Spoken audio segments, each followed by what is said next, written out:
England is the test case. England was the first Western nation to go through the full cycle, not just the post-war guilt. Every country that fought had that.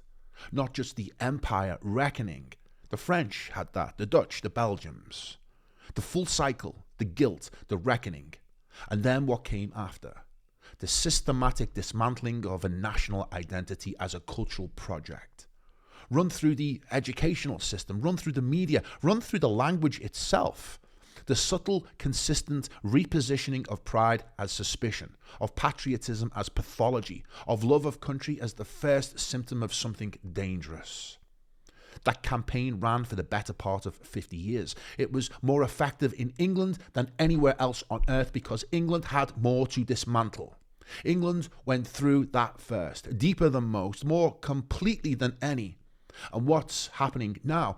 Restore Britain, 80,000 members in 7 days. The energy in that room in Great Yarmouth is England coming out the other side. First in, first out. Look at Germany, the deepest version of the guilt cycle. A country that cannot mention its own name without flinching. 80 years later, patriotism is still a word that cannot be said in polite company. Every Western nation went through a different version of the same story.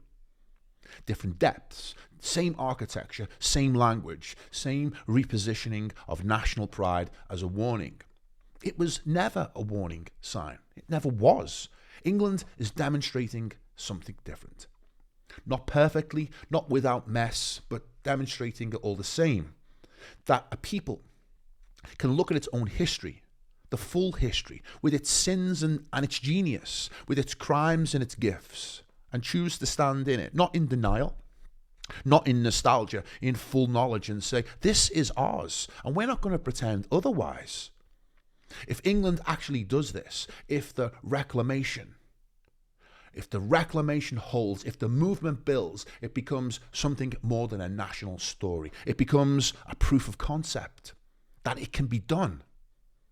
Now, I've said this in Portugal, and I want to tell you what it feels like watching from here. It feels like watching a light come on in a house you thought was empty. England remembering Jerusalem is not just an English story. It's a signal to every nation that built itself on what England gave it. The law, the language, the parliament, the science, the literature, the music. 49 countries, 1.5 billion speakers, courts on every continent. All of it waiting to see whether the country that started it, the source, still believes in what it made. And in Great Yarmouth last week, 80,000 people answered that question.